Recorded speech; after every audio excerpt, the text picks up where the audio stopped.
The millionaire humiliates a poor worker at his company. When he finds out who he is, his life changes forever. Want to know how this incredible story ends? Stay until the end. You'll be amazed. And don't forget to subscribe so you don't miss our exciting stories. The price of success. The morning sun cast long shadows across Richard Sterling's corner office on the 47th floor of Sterling Enterprises. Through floor-to-ceiling windows, Manhattan's skyline stretched endlessly, a testament to the empire he'd built over 3 decades. But today, the view that usually filled him with pride only amplified the emptiness gnawing at his chest. His weathered hands traced the edge of an old photograph, himself 25 years younger, holding a toddler with matching green eyes and an infectious smile. Thomas, his son. The son he hadn't seen since that bitter custody battle with Sarah drove them apart. The intercom buzzed, jolting him from his reverie. "Mr. Sterling, there's been an accident at the Brooklyn construction site. One of the workers was injured." Richard pinched the bridge of his nose. Construction accidents meant lawsuits, delays, and bad press. How serious? The worker's stable, but his assistant paused. "Sir, there's something else. When they were processing his paperwork at the hospital, they found some inconsistencies in his employment records. The HR department is requesting your immediate attention." "Send me the file," Richard growled, already anticipating another case of fraudulent documentation. In an industry plagued by unauthorized workers, such discoveries were becoming increasingly common. The file appeared on his screen. Employee No. 4873, James Connor. Richard skimmed through the basic information until his eyes locked onto the attached photo. The coffee cup slipped from his hand, shattering against the marble floor. The man in the photo was younger, his face weathered by outdoor work. But those eyes, Richard would recognize those eyes anywhere. They were his own, mirrored in a face that bore an uncanny resemblance to his ex-wife Sarah. "Thomas," he whispered, the name feeling foreign on his tongue after so many years. His fingers trembled as he scrolled through the file. James Connor had been working as a general laborer at Sterling Enterprises for 6 months. His employment history showed a pattern of construction jobs across the country, never staying in one place too long. The social security number was legitimate but recently issued, suggesting a name change. Richard's mind raced. Had Thomas known he was working for his father's company? Was this a coincidence? Or had his son deliberately sought employment here? And why use a false name? The intercom buzzed again.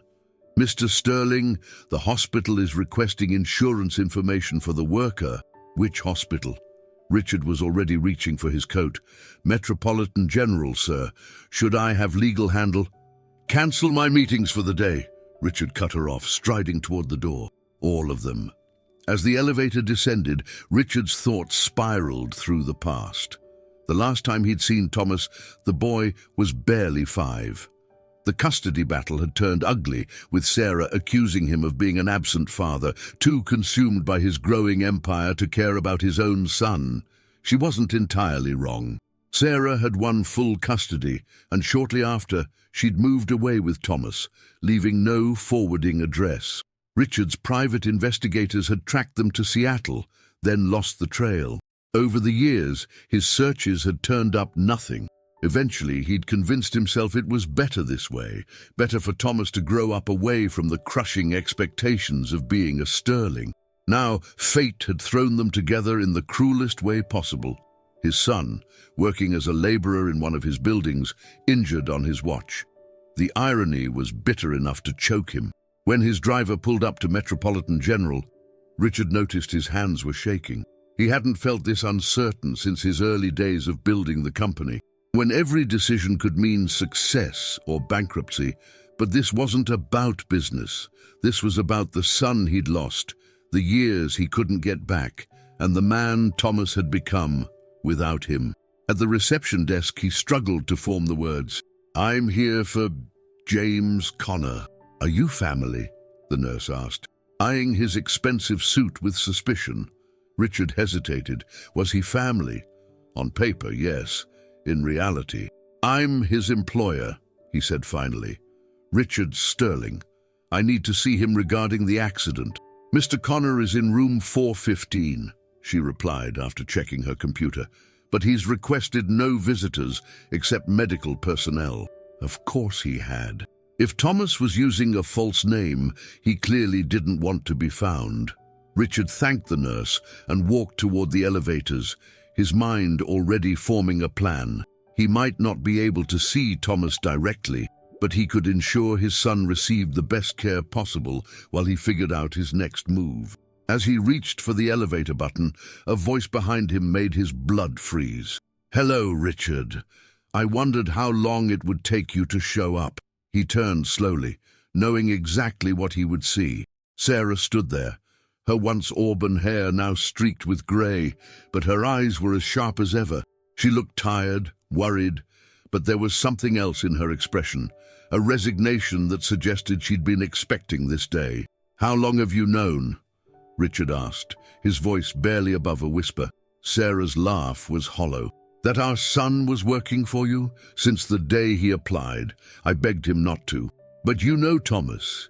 He's as stubborn as his father." The words hit Richard like a physical blow. Thomas had known. He'd chosen to work for Sterling Enterprises, chosen to hide his identity, chosen to become just another face in the crowd of workers that Richard barely noticed from his lofty office. Why? The question encompassed everything. Why had Thomas come back? Why had he hidden who he was? Why had Sarah kept them apart for so long? Sarah's expression softened slightly. "Maybe that's a question you should ask him yourself, if he's willing to see you." She gestured toward the elevator. "Though I should warn you, Richard, the Thomas you're about to meet isn't the little boy from your photograph. He's a man who's worked hard his entire life, who's built something for himself without the Sterling name or money. And he's not particularly fond of the father who let him go." Richard stepped into the elevator, Sarah's words echoing in his mind. As the doors closed, he caught one last glimpse of her face, a mix of sympathy and warning that told him this reunion might not go as he hoped. The elevator began its ascent, each floor bringing him closer to a confrontation 25 years in the making. Richard Sterling, the man who had built an empire from nothing, had never felt less prepared for what awaited him. The fourth floor of Metropolitan General felt like another world, compared to the gleaming heights of Sterling Tower.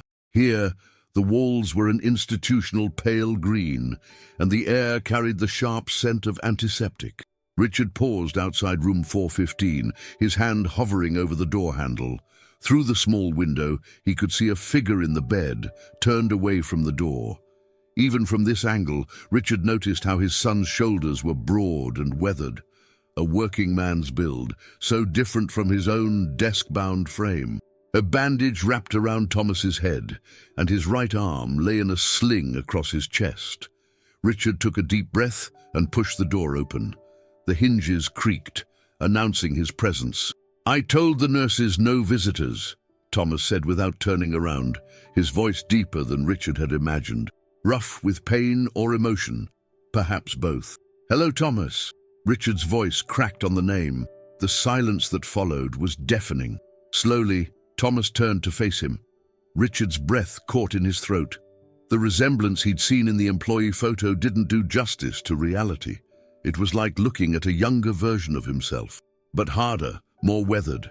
Thomas's green eyes, so like his own, were cold and evaluating. "It's James," Thomas said flatly. "James Connor. That's my legal name now." Richard took a tentative step forward.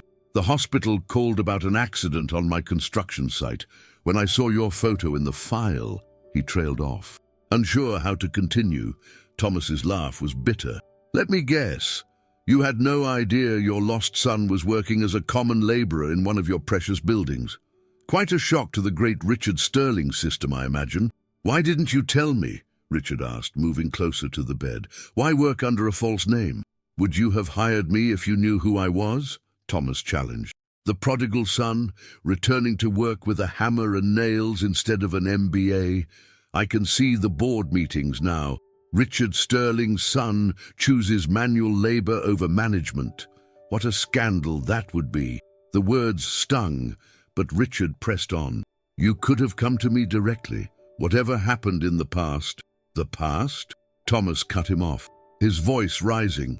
You mean when you chose your company over your family? When you missed every school event, every birthday, because there was always some deal that couldn't wait? Or maybe you mean when you let Mom take me away without a fight, because having a child didn't fit into your 5-year business plan? Richard flinched. It wasn't like that. I searched for you. Save it, Thomas interrupted. I saw the news articles over the years. Sterling Enterprises expands to Asia. Richard Sterling acquires major competitor. You seem to be doing just fine without us. A nurse appeared in the doorway, attracted by the rising voices. Is everything all right in here? Fine, Thomas said shortly. Mr. Sterling was just leaving. But Richard stood his ground. What happened at the construction site? The accident report hasn't been filed yet. Thomas's jaw tightened. Faulty scaffolding. The safety inspection was overdue, but the project manager was pushing to meet deadlines. Funny how cutting corners to save money always seems to cost the people at the bottom, isn't it? The implication was clear.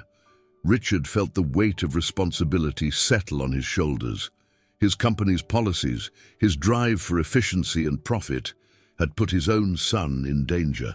I'll launch a full investigation, Richard promised. This won't happen again. An investigation? Thomas scoffed. While you're at it, why don't you investigate the expired safety equipment, the ignored maintenance requests, the overtime violations? But that would cut into the profit margins, wouldn't it? And we can't have that. Richard sank into the chair beside the bed, suddenly feeling every one of his 65 years. You came to work for me deliberately, didn't you? To see these problems firsthand. Thomas was quiet for a long moment. When he spoke again, his voice was softer but no less intense. I spent the last 10 years working construction sites across the country.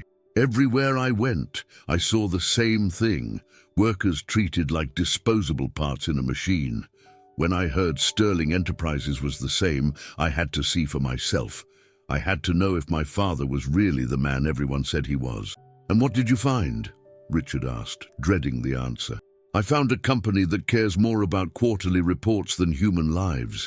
I found project managers who ignore safety protocols because they know the big boss only looks at completion dates and profit margins. I found workers afraid to report violations because they can't afford to lose their jobs.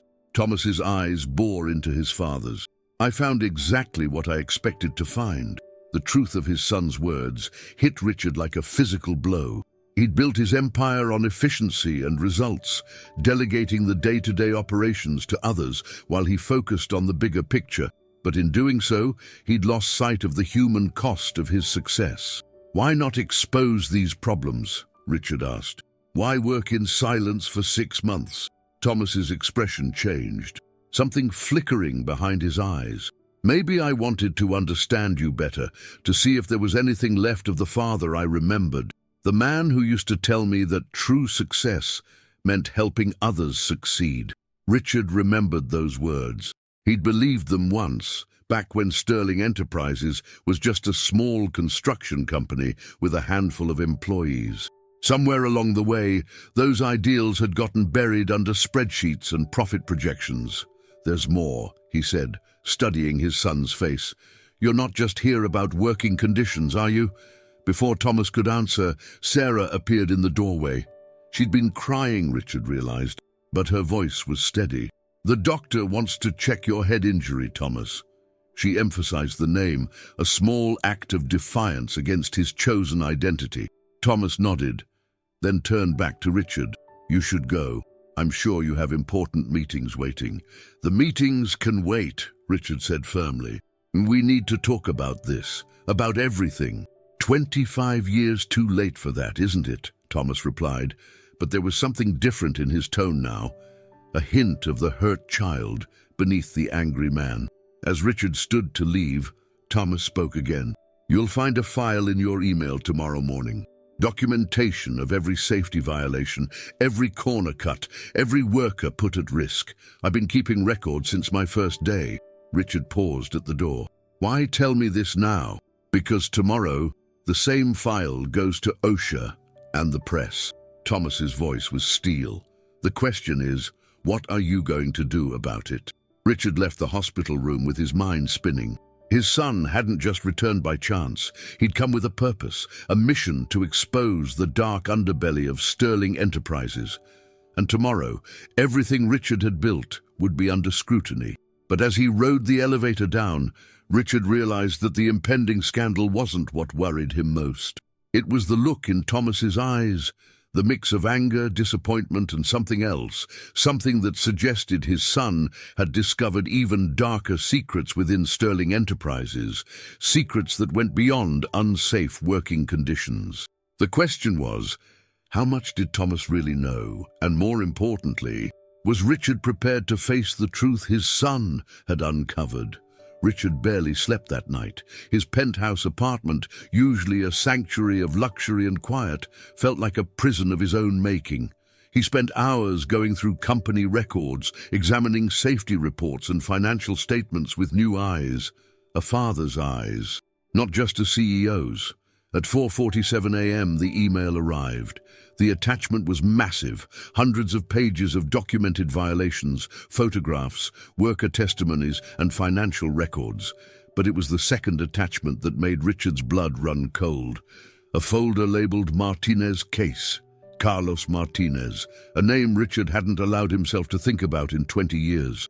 With trembling fingers, he opened the file. There it was, in black and white, proof that the fatal accident that had killed 3 workers in 2003 wasn't an accident at all.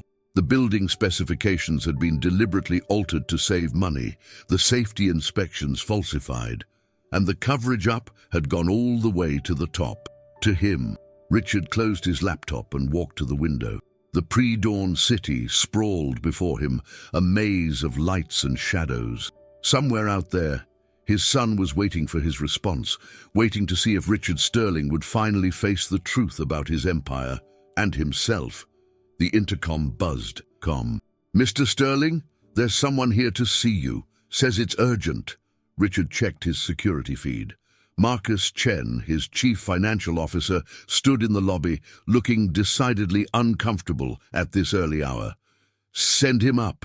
Minutes later, Marcus burst into the apartment, his usually impeccable appearance disheveled. "We have a problem, Richard.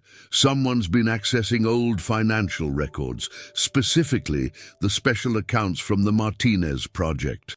"I know," Richard said quietly. "It's my son." Marcus froze. "Your son? But he's been working as a laborer in our Brooklyn site for the past 6 months under an assumed name. And he's gathered enough evidence to destroy everything we've built." Marcus sank into a chair, his face ashen. "The Martinez cover-up. If this gets out, we'll all go to prison," Richard finished. "You, me, half the board. The company will collapse." "Then we need to stop him," Marcus said, his voice hardening. "We have resources, connections. We can make this go away." Richard turned sharply. "Are you suggesting we harm my son?" "Of course not," Marcus backpedaled, "but there are other ways to handle this. Money, for instance. Everyone has a price." "Not Thomas," Richard said, remembering the steel in his son's eyes. "He's not here for money. Then what does he want?" "Justice," Richard whispered, "and maybe something else, something I should have given him years ago." The sun was rising when Richard arrived at the hospital again. He'd made several calls, set certain things in motion. Now he needed to face his son and his past. Thomas was awake, sitting up in bed. The morning light cast harsh shadows on his face, highlighting the family resemblance that Richard could no longer deny. Sarah sat in a chair nearby, her presence both a comfort and an accusation. "I got your email," Richard said without preamble. "And?" Thomas's voice was neutral, but his eyes were watchful. "The Martinez case," Richard began, then had to stop and clear his throat. "How did you find it?" "It wasn't hard once I knew where to look. Carlos Martinez Jr. works in accounting now. Did you know that? His father dies in a suspicious accident, and you give his son a job pushing papers. Guilty conscience." Sarah inhaled sharply. "What are you both talking about?" "Should I tell her?" Thomas asked his father. "About how 3 men died because you cut corners on building materials?"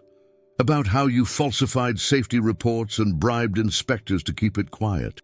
About how you paid off the families to avoid a lawsuit that would have exposed everything. Each word was a knife. But Richard forced himself to stand there and take it. He deserved this.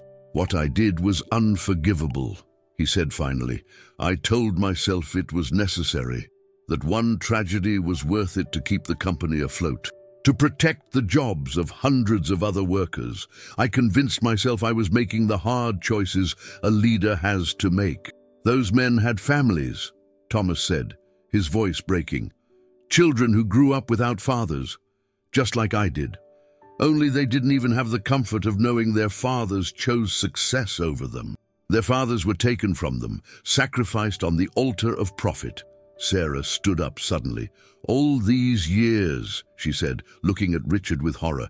"This is why you let us go so easily. You weren't just choosing the company over your family. You were protecting us from what you'd become." Richard couldn't meet her eyes. She was right, of course. After the Martinez incident, he'd realized what kind of man he was turning into.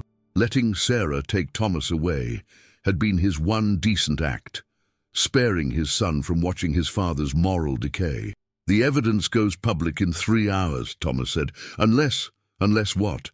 Unless you do the right thing. For once in your life, face what you've done. Turn yourself in. Make it right with the Martinez family, with all the families you've hurt." Richard looked at his son, really looked at him. Despite everything, despite all the anger and pain, Thomas was offering him a chance at redemption, not to escape justice, but to face it on his own terms. "If I do this," Richard said slowly, "Sterling Enterprises will fall. Thousands of people will lose their jobs." "Not if we handle it right," Thomas replied. "I've spent 6 months learning every aspect of this company. I know which parts are salvageable, which leaders can be trusted. The company can be rebuilt, the right way this time." Richard felt a sudden surge of pride, quickly followed by regret. His son had become the man he should have been, someone who understood that true leadership meant taking responsibility, not avoiding it. But before he could respond, Marcus Chen burst into the room, followed by 2 police officers. "I'm sorry, Richard," Marcus said, not looking sorry at all, "but I couldn't let you throw everything away. Mr. Connor here," he gestured to Thomas, "has been caught accessing confidential company files without authorization. That's corporate espionage, a federal crime." The officers moved toward Thomas's bed. "Handcuffs ready." Sarah jumped up. "You can't arrest him, he's injured." "Mom, it's okay," Thomas said calmly. Then to Marcus, "Did you really think I didn't have backups? That evidence is already in the hands of journalists and federal investigators. It's over." Marcus's smug expression faltered. "Richard, do something!" Richard Sterling stood in the middle of the hospital room, looking between his son and his CFO, between the past he'd built and the future he could choose. In that moment, 25 years of decisions, good and bad, selfish and desperate, crystallized into a single choice. He turned to the police officers. "If you're here to arrest someone," he said quietly, "you should start with me." The holding cell at the Manhattan Detention Complex was a far cry from Richard Sterling's penthouse apartment. The bare concrete walls and hard metal bench offered no comfort, but Richard barely noticed the discomfort. His mind was too busy replaying the events that had led him here. He could still see the shock on Marcus's face when he turned to the officers and began confessing everything. Not just about the Martinez case, but about 2 decades of corporate malfeasance. The web of lies, bribes, and cover-ups that had helped build Sterling Enterprises into a construction empire had unraveled in a matter of minutes. "Mr. Sterling?" A guard appeared at the cell door. "Your lawyer's here." Richard expected to see Harold Freeman, his longtime corporate attorney. Instead, a young woman in a crisp suit stood before him, her expression professionally neutral, but her eyes sharp and evaluating. "Mr. Sterling, I'm Rebecca Martinez," she said, setting her briefcase on the table between them. "Carlos Martinez Jr. asked me to represent you." Richard felt the air leave his lungs. "Martinez, you're Carlos Sr.'s daughter?" "Yes. I was 12 when he died." She pulled out a legal pad, her movements precise and controlled. "My brother thinks you deserve a chance to make this right. I'm not so sure, but I've agreed to hear you out." Before Richard could respond, the door opened again. Thomas entered, still in his hospital gown, but now wearing a robe over it. His arm remained in a sling, and his face was pale from pain or exhaustion, or both. "You shouldn't be here," Richard said, standing quickly. "You're supposed to be in the hospital." "I convinced them to release me," Thomas replied, taking a seat next to Rebecca. "We don't have much time. Marcus is trying to rally the board to salvage what he can of the company. He's already started destroying records." Rebecca's pen scratched across her legal pad. "We can add evidence tampering to the charges." "No need," Thomas said, pulling out a flash drive. "I've got copies of everything. Marcus just doesn't know it yet." He turned to his father. "The question is, how much are you willing to tell them?" Richard looked between his son and Rebecca Martinez, two people whose lives he'd irrevocably damaged through his choices. The weight of those decisions pressed down on him like a physical force. "Everything," he said finally, "not just about Carlos Sr. and the other victims, but about the whole system we built. The kickbacks, the fraudulent inspections, the shell companies we used to hide liability." He took a deep breath. "And about the others." Thomas leaned forward. "What others?" "Martinez wasn't the first," Richard admitted, the words tasting like ash in his mouth. "There were two other incidents in the early days before we became too big to touch. We buried them so deep, I thought no one would ever find them." Rebecca's pen stopped moving. "How many people died, Mr. Sterling?" 5. A collapse in New Jersey in '98, 2 more in Queens in 2000. Richard's voice cracked. "We paid off the families, made them sign NDAs. Most of them didn't even speak English well enough to understand what they were signing." Thomas stood abruptly, pacing the small room. "All this time, I thought Martinez was the skeleton in your closet. But it was just the tip of the iceberg, wasn't it?" "I told myself it was the cost of building something great," Richard said, unable to look at his son. "That every empire was built on sacrifices. I convinced myself the end justified the means." "And now?" Rebecca asked, her professional demeanor cracking slightly to reveal the hurt child beneath. "Do you still believe that?" Richard shook his head slowly. "Now I understand that I didn't build an empire. I built a monument to my own corruption. Every floor of every building might as well be marked with the names of the people we sacrificed to put it there." A knock at the door interrupted them. Sarah entered, looking exhausted but determined. She carried a thick folder under her arm. "I found them," she said, placing the folder on the table. "Every letter you sent trying to find us after we left. Every private investigator's report. Every court motion to restore visitation rights." Thomas stared at the folder, then at his mother. "You told me he never tried to find us." Sarah's hands trembled slightly. "I was wrong to keep these from you. I was so angry, so afraid of what his world would do to you. I thought I was protecting you, but you deserve to know the truth." Richard remembered writing those letters, making those calls, fighting those legal battles. He'd tried for years to reconnect with his son, but somewhere along the way, he'd let the pursuit of power fill the void Thomas's absence had left. "It doesn't change what I did," Richard said quietly. "To the Martinez family, to all the others, to my own son." "No," Thomas agreed. "It doesn't, but it helps me understand something I've been struggling with these past 6 months." He sat back down, wincing slightly from his injuries. "I came to Sterling Enterprises looking for a monster, the heartless tycoon who abandoned his family and built his fortune on other people's pain. Instead, I found a man who lost his way so gradually he didn't even notice until it was too late." Rebecca cleared her throat. "This is all very moving, but we need to focus on the legal strategy. The DA's office is preparing charges and—" "I want to plead guilty," Richard interrupted, "to all of it." "That's not advisable," Rebecca started. But Richard held up his hand. "I've spent 25 years avoiding responsibility for my actions. That ends now." He turned to Thomas. "You were right. The only way forward is to face what I've done, to try to make it right. Not just with the Martinez family, but with everyone I've hurt. Thomas studied his father for a long moment. The company doesn't have to die with your confession. Like I said before, there are good people there, honest managers and workers who deserve a chance to keep their jobs. If we handle this right, we can save what's worth saving. We? Richard asked, hardly daring to hope. You're going to need someone to oversee the restructuring while you're away, Thomas said carefully. Someone who knows the company from the ground up, who has the workers' trust. Sarah made a small sound of protest. Thomas, after everything that's happened, I'm not doing it for him.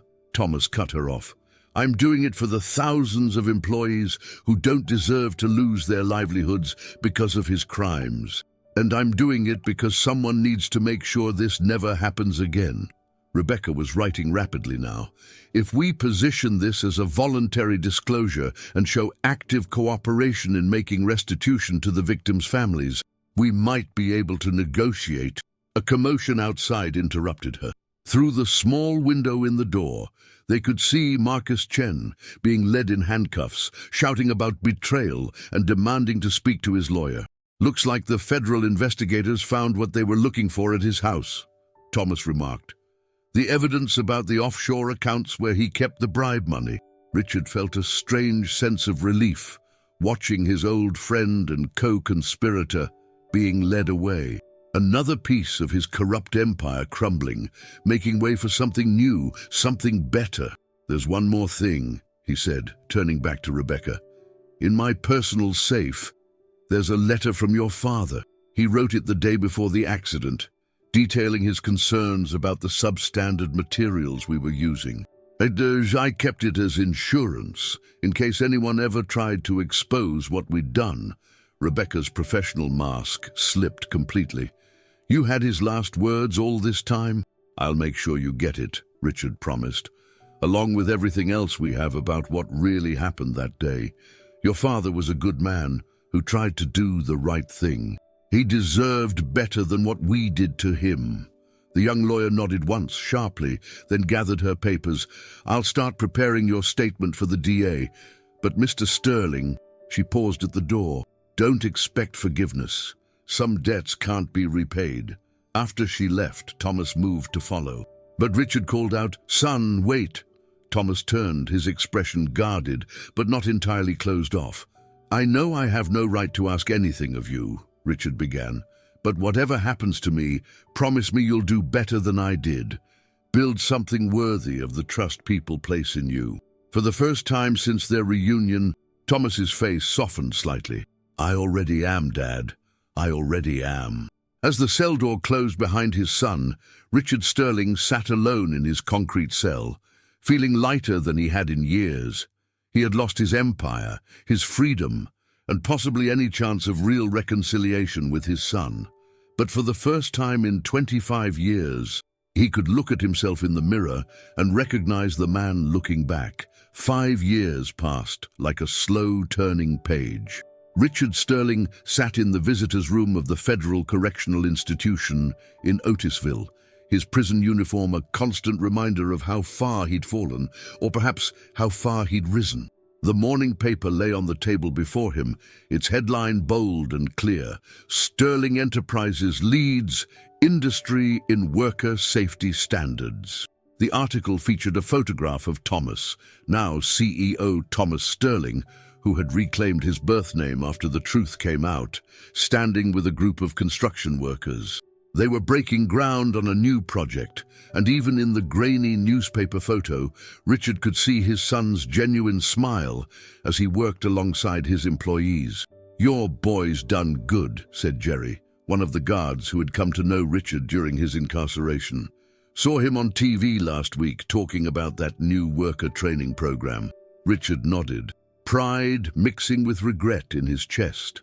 Under Thomas's leadership, Sterling Enterprises had transformed from a symbol of corporate greed into a model of ethical business practices. The company had survived the scandal of Richard's confession and subsequent conviction, though not without significant changes. The door opened and Thomas walked in, still wearing a hard hat and safety vest. Construction dust clung to his boots. He'd come straight from a site visit. "You're looking well, Dad," Thomas said, taking a seat across from his father. Richard noted the ease with which Thomas now called him Dad, a small victory earned through years of honest conversations and genuine remorse. "The Martinez Foundation's education program," Richard began, tapping the newspaper. "That was a good idea." Thomas nodded. "Rebecca's running it now. They're putting kids through engineering school, teaching them about ethical construction practices. Carlos Jr. is one of the instructors. The Martinez Foundation had been Thomas's first major initiative as CEO. Using funds from the sale of Richard's personal assets, they'd established a program to support the families of workplace accident victims and promote safety in the construction industry. "I heard Marcus Chen is being released next month," Thomas said, watching his father's reaction carefully. Richard sighed. His former CFO had received a lighter sentence in exchange for cooperation, but the years in prison hadn't changed him. Marcus had spent his time networking with white-collar criminals, already planning his next venture. "He'll never learn," Richard said quietly. "But I did, thanks to you." Thomas was quiet for a moment, fidgeting with his wedding ring. He'd married last year, a small ceremony that Richard had watched via video feed from prison. "Mom's asking about you again. She's thinking about visiting." Richard's heart skipped. Sarah had maintained her distance these past 5 years, processing her own feelings about the past and their shared responsibility for what had happened to their family. "Is she ready?" Richard asked. "Are any of us ever ready?" Thomas replied with a slight smile. "But she's seen how you've changed. We all have." Richard thought about the weekly therapy sessions, the letters he'd written to the families of every worker who had died because of his choices, the long hours spent with investigators helping to expose other corporate malfeasance in the industry. None of it could undo the past, but it had helped him face who he'd been and decide who he wanted to become. "There's something else," Thomas said, reaching into his vest pocket. He pulled out a sonogram image. "Catherine and we're having a boy." Richard's hands trembled as he took the image. A grandson. Another chance for the sterling name to mean something different. "We're naming him Carlos," Thomas continued softly, "to remember why we do what we do now, to honor those we lost." Tears welled in Richard's eyes. "You're a better man than I ever was, son." "No," Thomas said firmly. "I'm the man you helped me become, not through your mistakes, but through your willingness to face them. To change." A comfortable silence fell between them, father and son united in a way they never could have been in the gleaming offices of the old Sterling Enterprises. "The parole hearing is next month," Thomas said finally. "Rebecca's agreed to speak on your behalf. So have some of the families, after all the work you've done to make amends." Richard shook his head. "I'm not sure I deserve." "It's not about deserving," Thomas interrupted. "It's about what you can still do to help. We're expanding the safety training program, working with other companies to change industry standards. Your experience, your story, it could make a real difference." Richard looked at his son, really looked at him. Thomas had his mother's compassion and his father's determination, but he'd forged them into something entirely his own. He'd taken a legacy of corruption and transformed it into a force for good. "When I get out," Richard said carefully, "I'd like to work with the foundation, not in any official capacity, but maybe sharing my story, helping others understand the true cost of putting profit over people." Thomas smiled. "I think that can be arranged. Carlos is going to need his grandfather around to teach him what really matters in life." As their visiting time drew to a close, Richard felt a sense of peace he'd never known in all his years of chasing success. He'd lost an empire, but gained something far more precious, a chance to be part of his son's life again, to see the Sterling name redeemed through Thomas's work. "Same time next week?" Thomas asked, standing to leave. "I'll be here," Richard promised, and for the first time in his life he knew exactly where he belonged. Later that night, in his cell, Richard added another entry to the journal he'd been keeping since his conviction. He wrote about Thomas, about the grandson on the way, about the hope he felt for the future. But mostly he wrote about the lesson that had taken him a lifetime to learn, that true success wasn't measured in buildings or bank accounts, but in the lives we touch and the legacy we leave behind. The next morning, as he watched the sun rise through his barred window, Richard thought about the empire he'd built and lost. The old sterling enterprises had reached to the sky, but its foundations had been built on sand. What Thomas had created in its place might not have been as tall or as grand, but it was built on something far stronger: integrity, compassion, and the understanding that every worker, every life, mattered. And perhaps that, in the end, was the greatest success story of all. What would you do in Thomas's place? Would you forgive a father who made so many mistakes but genuinely seeks redemption? Do you think money and power inevitably corrupt people, or is it possible to maintain integrity even at the height of success? Your opinion is very valuable to us. Let us know what you think in the comments. Every experience and perspective enriches our community. If this story touched your heart and made you reflect, don't forget to leave a like and subscribe. By activating the notification bell, you'll know when we upload new stories that will make you feel, think, and maybe even change your perspective on life. On your left, you'll find a story that I promise will captivate you from the very first minute. It will take you on an emotional journey just as intense, with twists you won't see coming and an ending that will leave you thinking for days. Don't miss it. It's one of those stories that makes you see life in a completely different way. See you in the next story. Thank you for being here.